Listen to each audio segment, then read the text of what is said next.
a good one. Good afternoon, everybody. Welcome to the Rotary Club of Toledo. I'd like to start today. I am obviously not Cindy Binkley. Unfortunately, Cindy's mother passed away over the weekend, so she is attending to things. So if you all would join me in a moment of silence for Cindy and her family.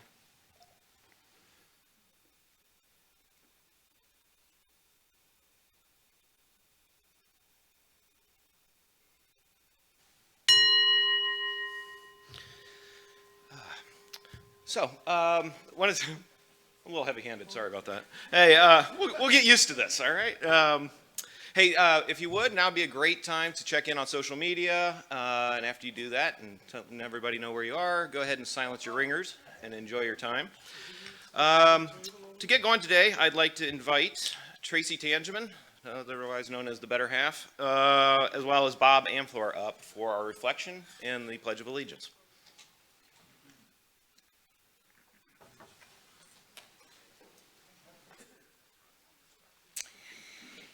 Once upon a time, a woman named Chang Chang worked for a merchant whose home was high atop a hill. Every day she had to walk down the hill to collect water from the stream. When she was young, Chang Chang made 2 pots to carry her water, and these she hung upon a pole she carried over her shoulders. She painted one pot blue and the other red. Chang Chang loved her pots. For many years, she carried her pole down the hillside, collected water, and climbed back up the hill. As time passed, she grew older, and her pots grew older too. One day, Chang Chang noticed that the blue pot had a slender crack along its side, but she decided she could still use the pot. For the next 2 years, Chang Chang carried those pots down the hillside every morning. When she reached the stream, she filled them to the brim, and afterward, she walked back up the hill, balancing the pole across her shoulders. By the time she reached the house, the blue pot was only half full.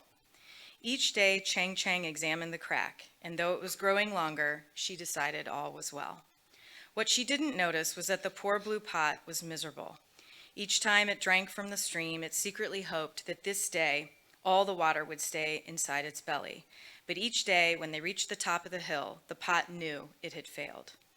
The blue pot glanced at the red pot and saw water filled to the top, and the blue pot began to feel desolate and useless. When the blue pot couldn't stand it anymore, it cried out to Chang Chang, "I'm no good. My time is finished. The crack in my side has made me useless. When you carry me up the hill, I spill all of my water. I'm so sorry I have failed you, but I have."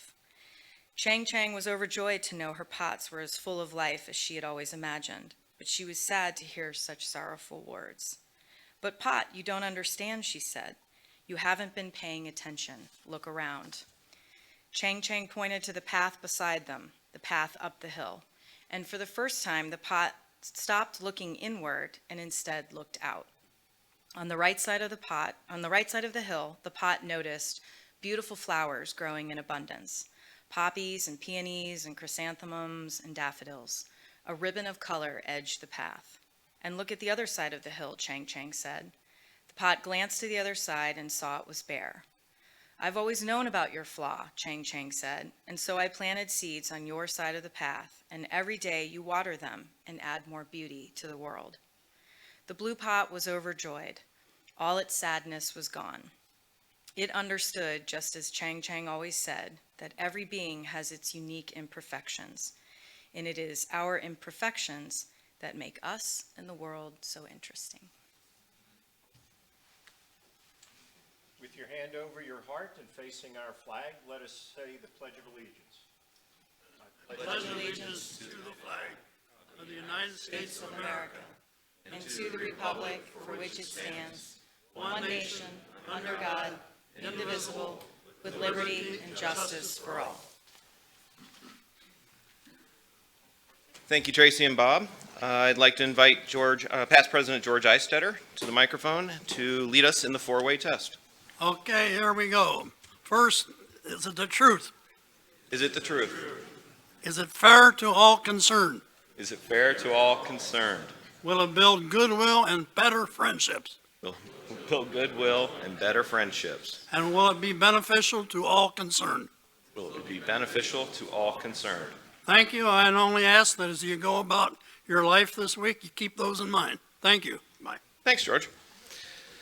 Okay, as we begin our meeting, I'd like to thank and acknowledge DMC Technology Group and Rotarian and Club Secretary Pat Sheehan for being our monthly sponsor. So thank you to Pat. Does anyone have any guests they'd like to introduce today? If so, please come to the floor, Mike.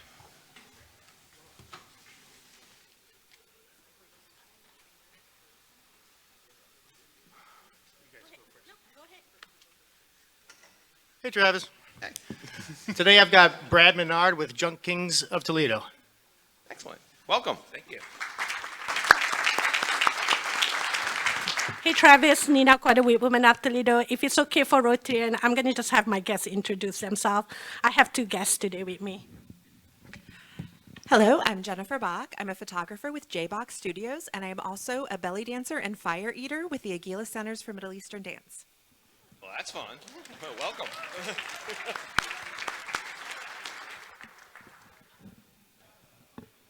Hi everyone, I'm Alana Machenko. I'm a law school student and I represent University of Toledo first, and a second, my nonprofit Toledo Helps Ukraine.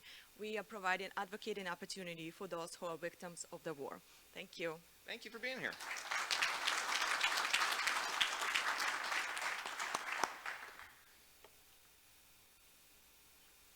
My guest is Patsy Evans, my companion. Her husband David was president of the Hampton, Pennsylvania Rotary Club for some years. Excellent. Welcome. Glad you could be here. Are there any visiting Rotarians here today? Hearing none? Okay.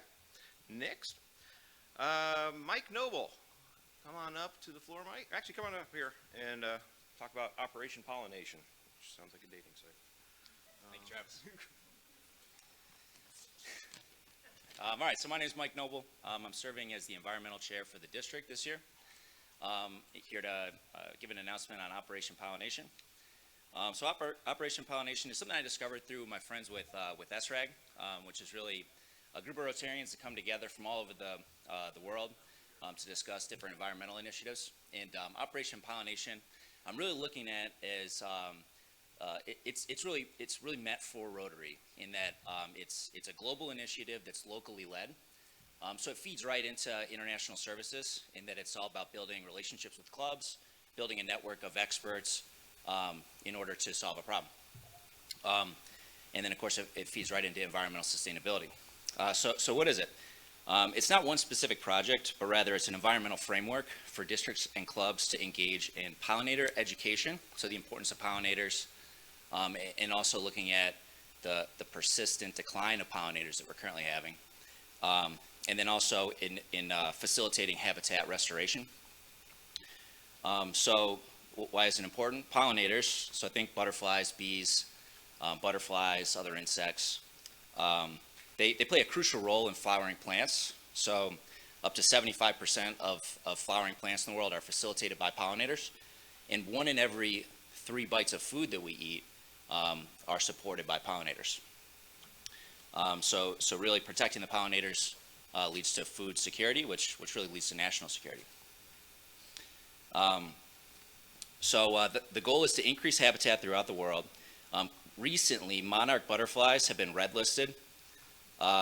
It's not the same as when the ESA provides protection under the law by calling them endangered, but they have been red listed, which is really a call to action.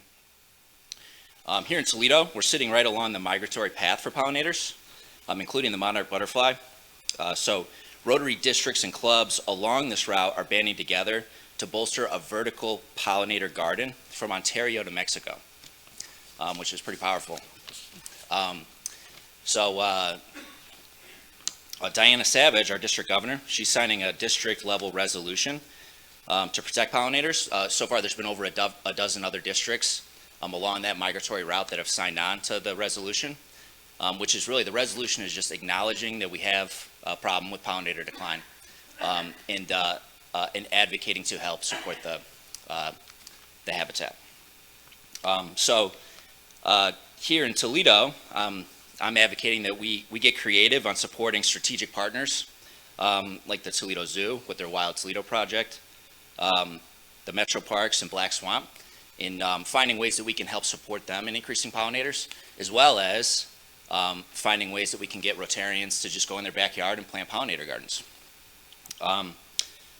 At the event on September 10th at the Red Barn Sales and Service, so all the Rotarians are invited to come to that. You heard Justin Glover come up and give that announcement recently. We're coming together to really, it's following the planting of 6,600 trees and also in creating the Rotary Riverside Restoration Project. So it's really an impressive environmental project. Also, we're going to then talk, I'm going to have a booth talking about pollinators and the importance of pollinators there, looking to get clubs to sign on, so Toledo and also all the other clubs in the area. It's something that we're seeing a lot of traction in all across Ohio within the clubs in our district. And so more to talk about at the environmental committee following this meeting, finding ways again that we can get Toledo involved. One thing I'll just leave you with is there's a Rotarian that's actually a part of our Pathways Club that's already signed on to the pollinator resolution. And so he's a certified master gardener as well as a master raid gardener. He's also a retired science teacher and the Ohio Wetlands Association founder. His name is Ray Stewart. He gave a presentation to the Pathways Club earlier this year. And so in terms of helping Rotarians think about planting pollinator gardens in their backyard, just 3 tips. One is to plant natives. They're well known to pollinators. Think perennial flowers that come back every year, but also vines, shrubs, and trees. Choose plants that bloom at different times throughout the year, so having a succession of blooms provides resources throughout the growing season. And then also avoid pesticides that could harm the pollinators that we're trying to encourage. You might ask the grower if anything has been treated with systemic insecticides that may be still active. Once that's established, native plants should only need occasional weeding, no pesticides, no watering, no fertilizer. So it just gives you a tip. So one thing I hope to do is to bring further speakers that can talk about the importance of pollinators and help us really kick this off in an important way. I see Riaz coming to the mic. I just want to say that at my home and at my office at 3841 Navarre Avenue in Oregon, we have an extensive pollinating garden. It's looked after the same lady at both places. And my wife and I call her Flower Lady. And I'll be glad to take the pictures and share with the club. That'd be fantastic. So I think that this could really lead into really being a platform that we could bring people together around environmental projects. So really it's about creating a network of experts in the area and get us all finding common ground and continue talking about environmental projects in the future. So thank you very much.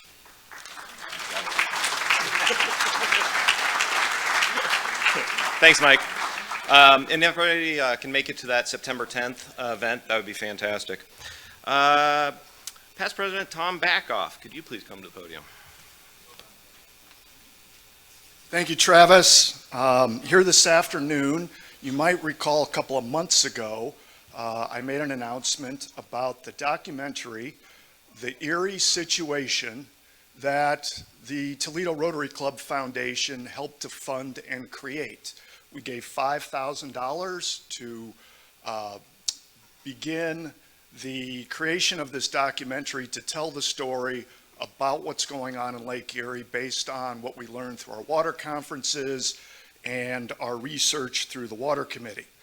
Many of you asked when you could see this documentary.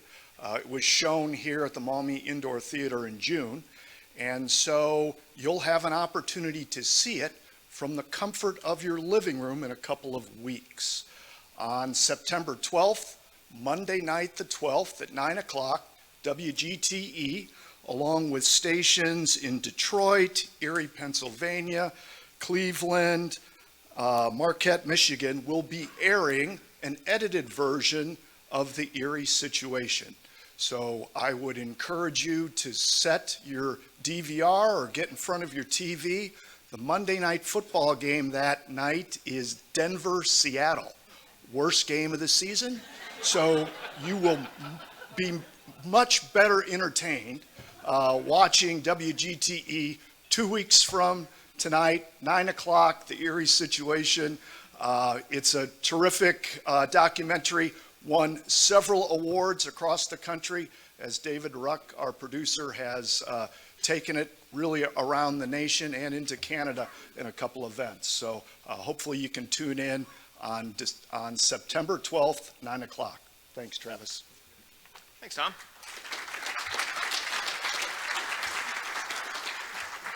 And now I'd like to invite Samuel Hammonds and Jennifer Hildenbrand up to introduce new member Allison Hammonds.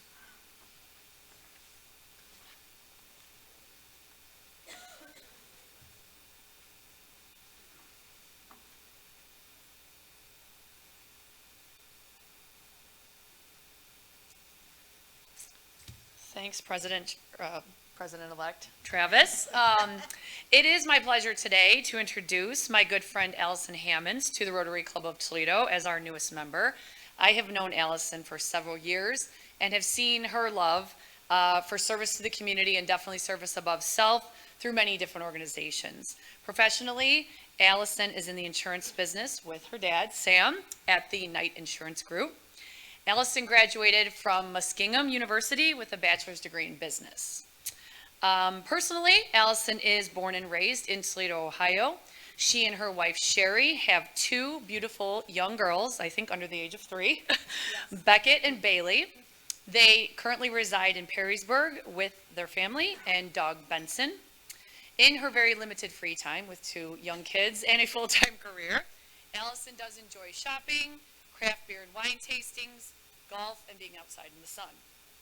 Please help me give a warm Toledo Rotary welcome to our newest member, my friend Allison Hammonds.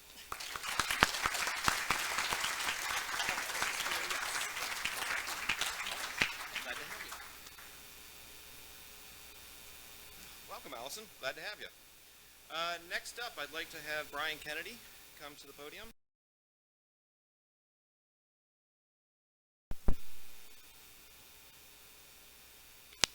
If I could invite 3 Rotarians to join me here at the podium, that'd be Janina Douglas, George Eistetter, and Gary Murphy, please. As they approach a podium, as you might know, in 1957, Rotary International established the Paul Harris Fellow Recognition to encourage and show appreciation for contributions to the Rotary International Foundation. The Paul Harris Fellow Recognition acknowledges individuals who have contributed or have had contributions made in their name in the amount of $1,000 who have gifted a Rotary or Paul Harris Fellowship to another Rotarian. Janina, I would like to congratulate you on your initial Paul Harris Fellow. You have a certificate and your initial pins.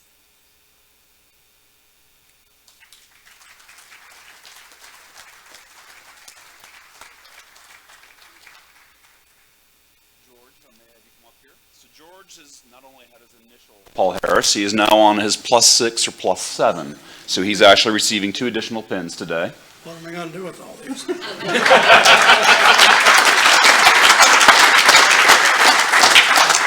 And not the least, Murph. Congratulations, Murph, on your +1 for the Paul Harris Fellow. This is my 3rd. It's your 3rd?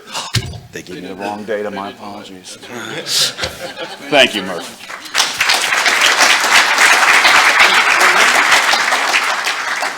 And if I may, somebody's too humble to do it for himself, so I would like to congratulate you on his number 5, I believe. Yeah. Congratulations. Thank you. Thank you.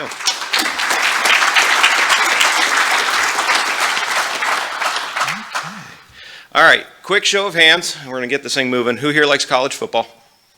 Who's excited? All right, this Thursday, we are doing a tailgate at the University of Toledo home game. So it is free of charge, but you do need to make reservations for your spot because it is limited. So if you would like to attend, like I said, it's this Thursday at 7 p.m. The tailgate is starting at 5 p.m. So if you would like to attend, you can email Kelly at thechamberpartners.com, but also look in the Spoke, and you can find information about that. So go Rockets, and let's have some fun. Next, I'd like to invite Mari Davies up to introduce today's speaker. Mari?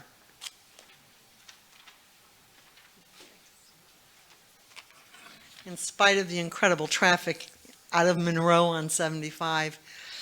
You managed to get here not just in time, but ahead of time. Fate's a funny thing. In May, the Toledo Symphony hosted a pre-concert reception for the Consulate General of Canada in appreciation for its partnership with us in that weekend's concert, Romantic Rhapsodies, which featured a Quebecois pianist, Jean-Philippe Sylvestre.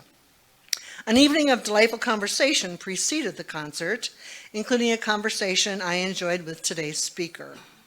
I was thrilled to hear about his career, considering our club's commitment to our community's waterways. So, of course, I mentioned this to him and asked if he would be so kind as to share with our club his role and commitment to our environment, especially on a local level. Thank heaven he's a good sport and said yes. Dr. John Hartig is a visiting scholar at University of Windsor's Great Lakes Institute for Environmental Research and serves on the board of directors of the Detroit Riverfront Conservancy. For 14 years, he served as Refuge Manager of the Detroit River International Wildlife Refuge.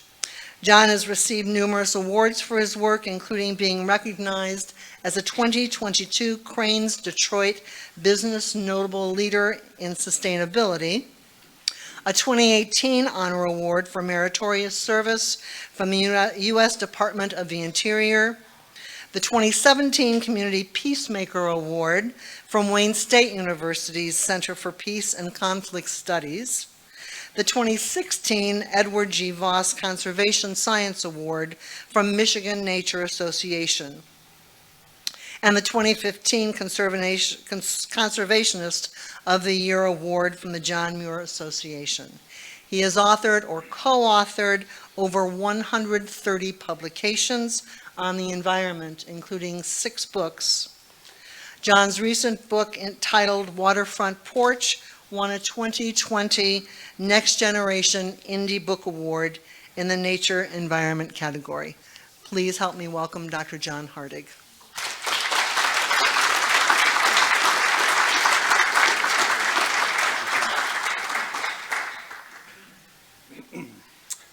Well, it's a real pleasure to be with you this afternoon, and thank you for all you do for our communities, our environment, and our economies. It's pretty special. I'm going to talk about something called the Great Lakes Way.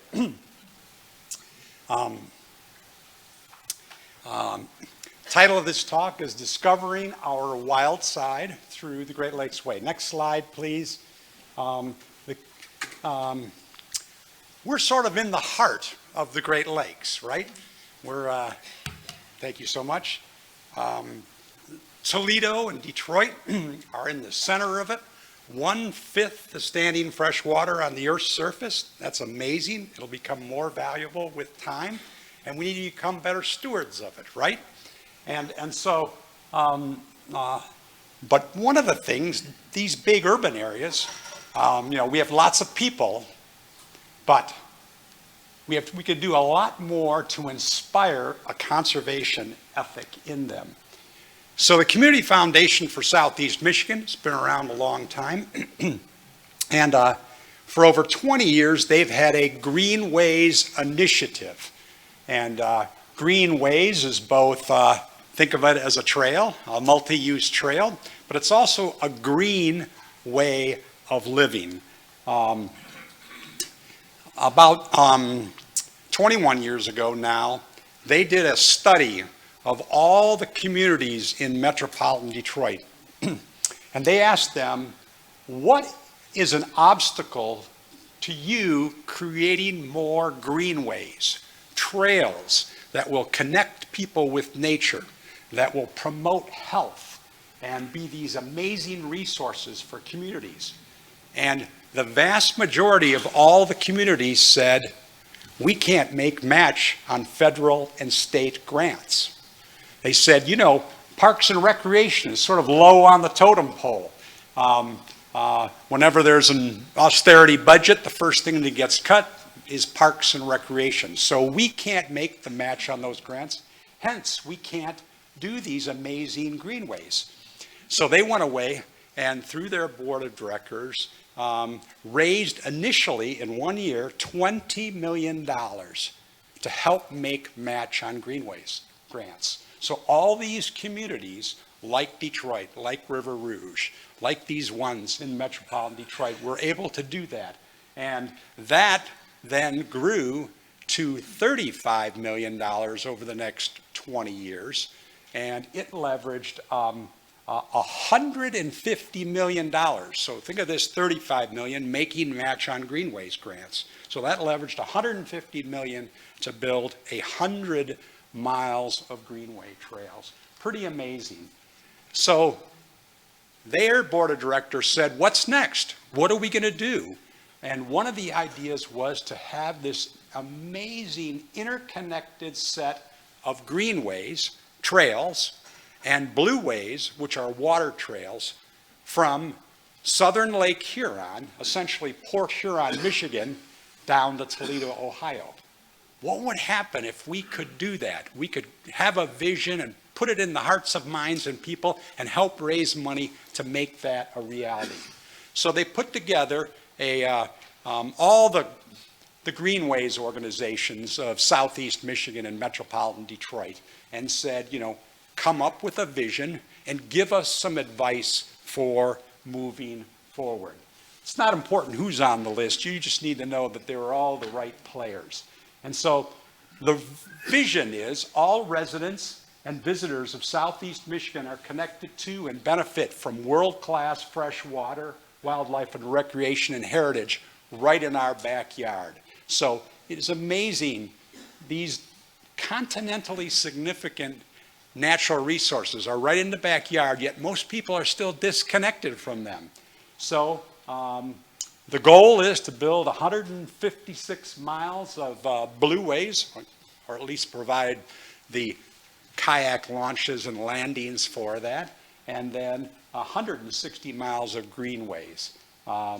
This is what it sort of looks like in the vision map here. Up in the top hand side of that screen is southern Lake Huron and Port Huron. So it will go down, the greenways go down like the St. Clair River, you know, and the blueways parallel them. They will go then, whoops, wrong direction. They will go down then around Lake St. Clair, down the Detroit River, and end up in Toledo, Ohio. So that is the vision. That was the actual vision map, a version of it. And on the back of the map are these points of interest. I'll go back here and show you. These dots along here are points of interest. Some of them are ecological points of interest, like the St. Clair Flats, one of the largest freshwater deltas in the world, or a Ramsar wetland of international importance. Some of them are of historical or cultural significance as well. So that is, a group of them are on the map, and then on the website, it grows all the time. People nominate a point of interest, and it's to celebrate our history, our culture, our environment. So then we got a landscape architecture firm and said, just how far along are these? The good news is that all the water trails are in place. We have launches and landings right now that you can get out on the water, but we of course want to do more so that more people can access these amazing continentally significant water resources. In terms of the greenways here, you see the dark green on your screen is fully completed. The light green is a partial connection. We could make improvements in them. Then the kind of rust-colored or salmon-colored is the planned. It's planned but not constructed. And then the purple being a complete gap. So we have about 38% that's fully completed and about 26% that's partially connected. So 64% of the Greenway Trail is now usable. That is pretty good. And we want to fill those gaps. There are lots of benefits of doing this. You know, first and foremost, outdoor recreation in Michigan alone, if you just take Michigan as a state, brings in $26.6 billion with a B, billion dollars annually to the economy. So think about that. That's pretty amazing. It'll be a catalyst for economic development. How many of you have been to the Detroit Riverwalk yet or heard of it? There's a few out there. So literally 20 years ago, the waterfront in downtown Detroit was mostly parking lots and material storage piles and abandoned and dilapidated buildings, brownfields. So they had a vision, and they have built a 6-mile Detroit Riverwalk. It is now 2 years in a row, 2 years running, the #1 Riverwalk in the United States. It has greenway connections into the neighborhoods, really amazing. So in the first 10 years of the Detroit Riverwalk, they raised $140 million. No small task for the largest city in the United States to ever go through bankruptcy. While they were going through bankruptcy, they created a nonprofit. They raised $140 million to build 60% of the Detroit Riverwalk. The return on that investment was $1 billion of additional development in and along the Detroit Riverwalk. Pretty amazing. So they catalyze economic development. They increase adjacent property values. Many studies throughout the United States and Canada say the closer you are to a greenway or a water resource, the higher your property value.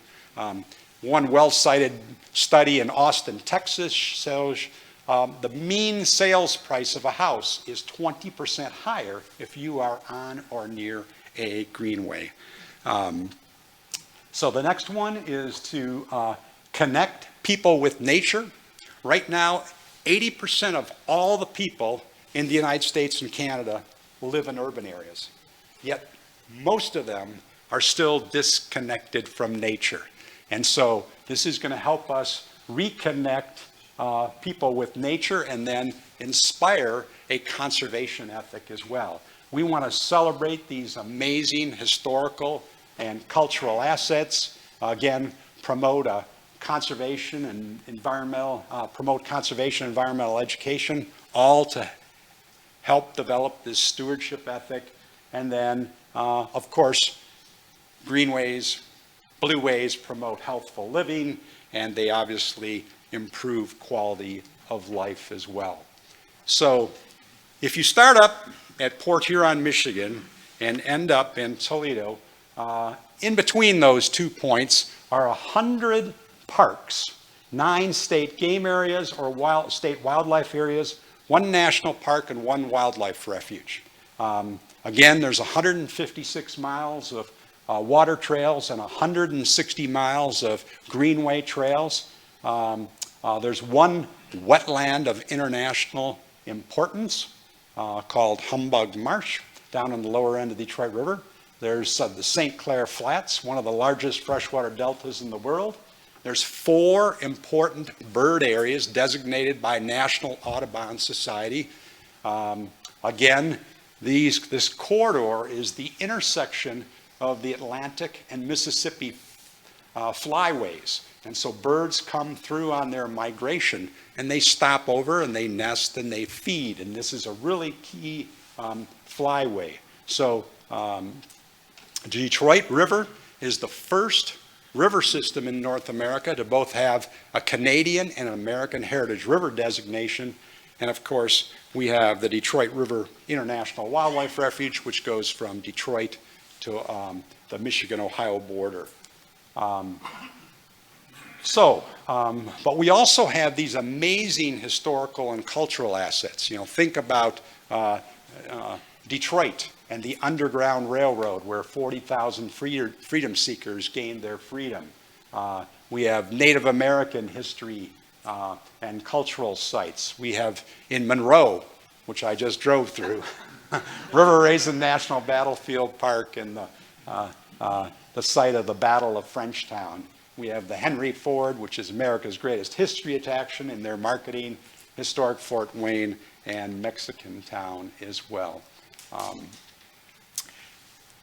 it is amazing. Your Metro Park system here in Toledo is truly exceptional. And what they're doing with that now is connecting all of them through greenway trails and to the Great Lakes Way. So it's going to be amazing to see this develop in the future. We also want to brand this. You know, you probably have heard of the Appalachian Trail on the eastern seaboard, or the Pacific Crest Trail on the western seaboard, or the Continental Divide Trail through the Rocky Mountains. Well, we want the Great Lakes Way to be our regional trail system of national significance. But it is going to get better in the next 2 years, and that is with Canada. Back when they started talking about a new bridge between the United States and Canada, it was just an idea out there. They put together a couple of focus groups, one on the US side and one on the Canadian side, to advise them on green, to advise them on sustainability. What could they do? What should they do? So I was appointed to one of the one on the US side, and we started going forward, and we said our first recommendation was, why don't you put the two of us together, because we think alike. We're, you know, our economies are together, our communities, our cultures are one and the same. Why can't we do that? So they didn't want to do that, so we went out and put together a US-Canada Greenways vision map. We said our vision, before they even had the first rendering on the table, we said we would like to have connections between the amazing Greenway trail system in Windsor and Essex County and in the Detroit metropolitan area. We would like a dedicated lane for pedestrians and bicyclists on this new Gordie Howe International Bridge. We would like to have improvements to the tunnel bus system that goes below the Detroit River, where you can put a bicycle on a rack on the front of a bus and go over and enjoy it. And we would like to have a ferry system that goes back and forth across the river. Like 100 years ago, before there was a bridge, before there was a tunnel, there was 100 ferries that crossed the river every day. So we wanted to do that. We stand today with two of those. We got improvements to the tunnel bus system, and this is the rendering of the new Gordie Howe International Bridge. It'll have a dedicated lane there for cyclists and pedestrians, and this will open in 2024. If you drive either north or coming south and on the landscape, the towers are just huge for this suspension bridge. You can actually see it, and it is on schedule. When you land on a bicycle or you walk across the bridge, you will land in, right now, it's called Ojibwe Park, an Ojibwe Prairie Complex. Most of it is owned by the city of Windsor.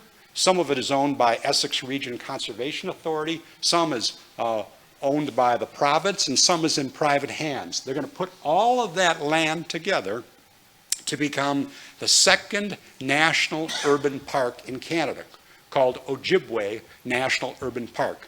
The first one was in Toronto. It was called Rouge National Urban Park. It was so successful in reconnecting people with nature, bringing conservation to cities, that they wanted to do another one, and this will be it. So you will land essentially in a national park.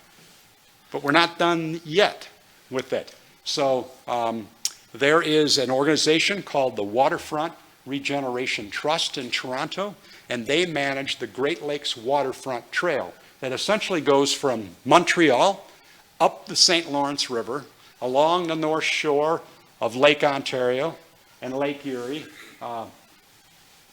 up around Lake St. Clair, up the St. Clair River, around Lake Huron and Georgian Bay to Sault Ste. Marie, Ontario. Pretty amazing. And that goes right through the Windsor and Essex County region. So that Windsor's Greenway trails are part of this network. Then they have the largest trail in the world. It's called the Trans-Canada Trail that goes from the Pacific to the Atlantic to the Arctic. Can you imagine that? And the portion that goes through Windsor was one and the same. So what we are doing right now is we're negotiating a memorandum of understanding among the Waterfront Regeneration Trust in Toronto, the Trans-Canada Trail folks, the Iron Bell Trail, which is managed by the state of Michigan. It goes from Ironwood, Michigan, Ironwood, Michigan, the western portion of the UP, across the Upper Peninsula, down the Lower Peninsula to Belle Isle, so Iron Bell Trail. And of course, a portion of that is with the Great Lakes Way as well. So we are going to do joint trail experiences. So what an amazing opportunity to offer something where you can't get it anywhere else. We can celebrate in one day International Migratory Bird Day together by bicycle. We can do World Wetlands Day. We can celebrate Earth Day. But think about just the joint cycling events. These are big money makers for communities too that have these cycling events come through. Open streets, where a community closes streets to automobile traffic and makes it for pedestrians and bicyclists. So a joint open streets event, pretty amazing. Joint underground railroad tours, they are ready to go on this, and Native American celebrations and more. So the next steps in this process is we have been engaging communities and stakeholders up and down from Toledo to Port Huron. We're building support for this. The Community Foundation for Southeast Michigan is raising money for this. There are several major foundations who are part of this. You may have heard of the Ralph C. Wilson Jr. Foundation. Ralph Wilson owned the Buffalo Bills, and when he had a number of businesses and his family and his kids and grandkids were all set, so he wanted whatever proceeds came from the sale of the Buffalo Bills, he wanted to go into a foundation of his name. So they sold the Buffalo Bills. They got $1.1 billion, and he put that and invested it. So now they have to set up a board of directors. It took them a year to set up the board of directors. In that time, they made $100 million. And so they are going to give this money away in 15 years to improve quality of life in Buffalo, New York, and metropolitan Detroit. What amazing. So foundations like that, and of course, we want to explore, we've already met with Congresswoman Marcy Kaptur and others to explore this idea of a national trail designation, something where gives us legitimacy in national government, federal government, and so we're looking at that right now, and a state designation as well. So there's a website, there's always a website, it's easy to remember, greatlakesway.org, but it's really been well received, and it is amazing the network of metro parks and the birding opportunities and the trails here in the Toledo metropolitan area will be connected to all of this, and it's going to be pretty special. So thank you very much. Appreciate having you coming.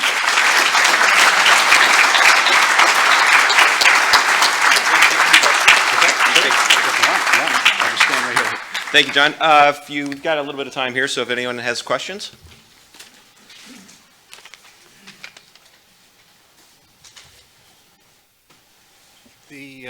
The bicycle crossing on the Gordie Howe Bridge, how will that work with customs? Specifically, can one just ride a bike quickly across and experience Canada and get back into the United States just as easily if it's just for a recreational purpose like that without a long delay? Don't we wish, right? Do you know anything specific minor about thing that called yet? Customs and Border Protection. So the one thing they're looking at is they want to make it free.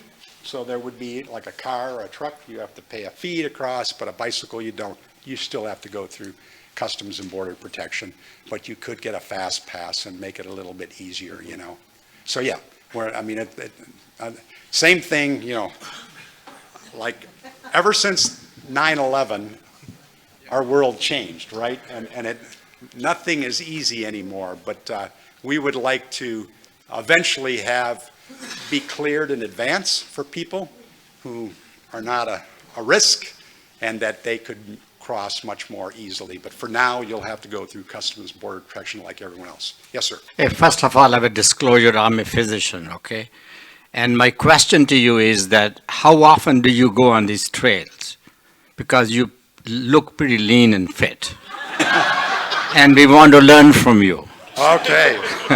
Well, quite frequently, I try to get out and, I spent my entire career working on the Great Lakes, and now I want to spend a little more time enjoying it. So I kayak regularly, and I bicycle regularly, and it's pretty amazing. You have to think of Detroit and the Motor City, right? And they fought this for years, right? They said, we're not going to have greenway trails. We're not going to encourage non-motorized transportation. We're the Motor City, right? We're going to do this, And so they fought this. They fought subways and everything. So anyways, but now they are on board, and they realize that for the next generation, it's really important to have quality of life, not just the job, but everything that goes with it. And places like Toledo and Detroit and Windsor are really amazing with that.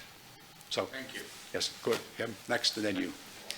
Well, thank you very much for this incredible binational environmental project. Obviously fits in really well with the Operation Pollination idea.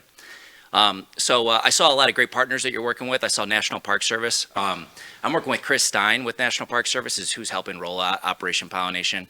I know he's in charge of a lot of the national heritage sites around the country. So I'm just curious who you'd be working with in Toledo to get a trail connected in this area, if there's somebody you're working with already, or I guess what that's like. So we, one of our early meetings was with the Monroe County Bicycle and Trail Commission. And so they are developing a master plan for all of Monroe County. And who's on there?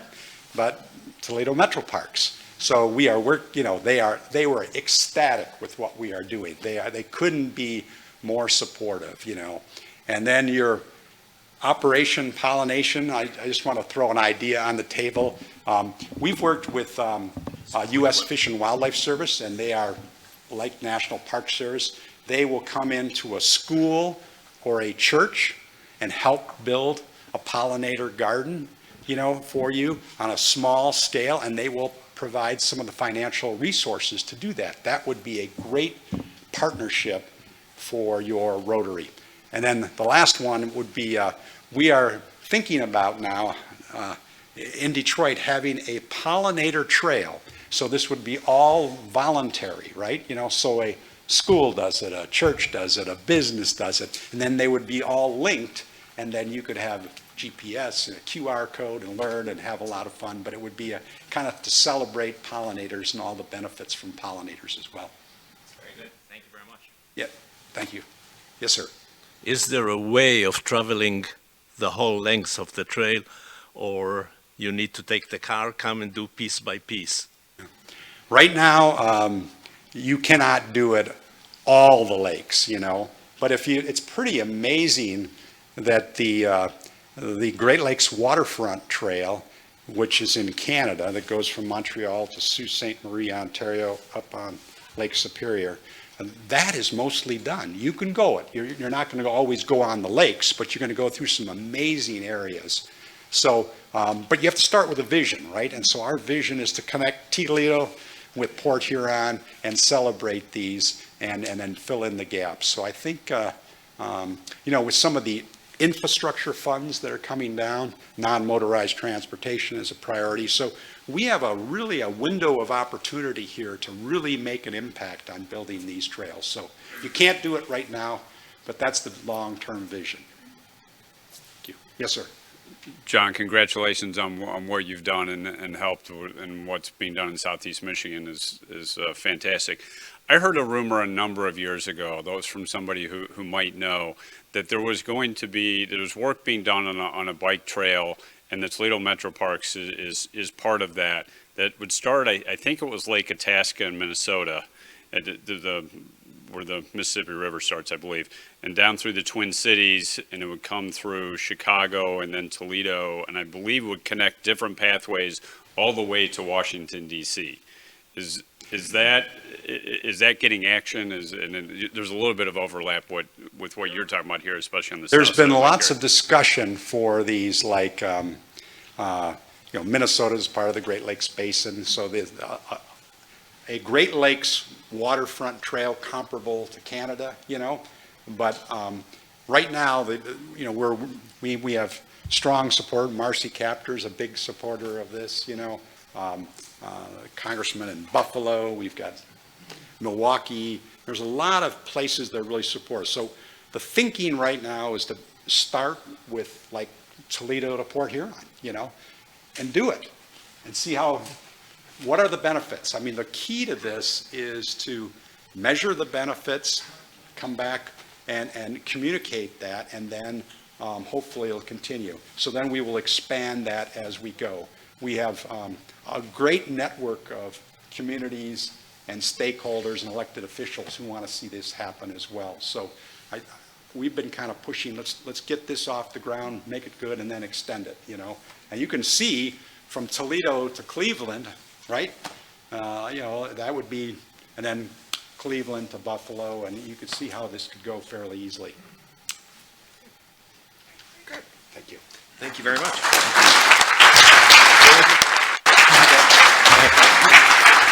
Thank you, John. As a token of our appreciation, we'd like to present you with Historical Tales of Toledo, which was authored by our own past president, Clint Mock.